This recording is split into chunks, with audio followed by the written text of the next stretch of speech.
Well, I'll find out when I get to Mars. Yeah, yeah, we'll figure it out eventually. Um, yeah, I so do think just that to, like the picture of the future that we're painting here is I don't know, I find it quite exciting.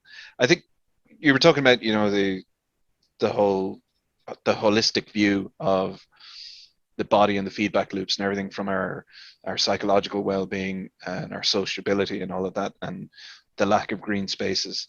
And just getting fresh vegetables and good food is one element of that, but you also have to kind of see it.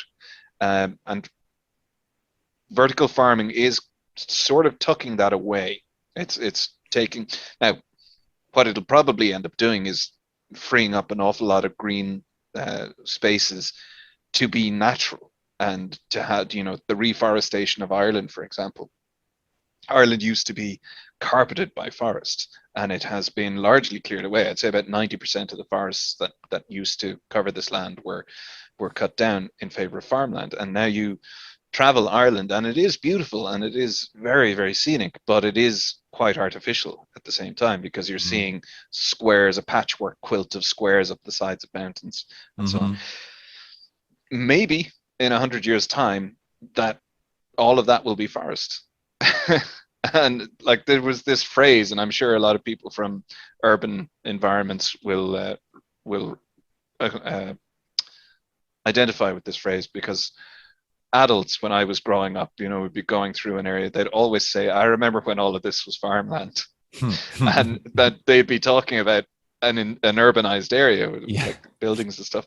Maybe in 100 years we'll be hiking through a forest and the old person will say, I remember when all of this was farmland. And Yeah, that'd be a great development. that But would be a lot greener future, and mm, I sincerely hope that happens. What I'm afraid that will happen is that people say, "Oh, now we don't have to keep cattle here. Now we can make cities here," and yeah, just repeat the mistake that we did with, like too urbanized areas. What I indeed. think we should Indeed. dedicate one episode to is sustainable urban living and all Yeah. of these like futuristic design buildings that they're developing and creating through like a synthesis of using modern like sustainable materials like hemp and architecture where the light is heating multiple rooms, not just one, and Sure. like multiple topics. But I feel that we have to work on our cities a lot. Yeah. Yeah. Cities of the future is probably a good topic. But green spaces within those cities are going to be very important as well. Yeah, definitely. Singapore supposedly has a lot of green spaces compared to how big the city is and the population. They have a lot of parks and a lot of like in-building parks. Like a big, massive building that dedicated just 2 floors or 3 floors, where people who are going through it can just go by and enjoy nature a little bit.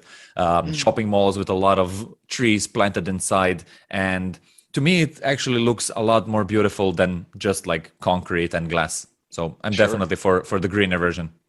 Absolutely. Hey, thanks for watching this video. If you want to see the full version, go to the Uncle Gold Podcast YouTube channel or watch the next clip.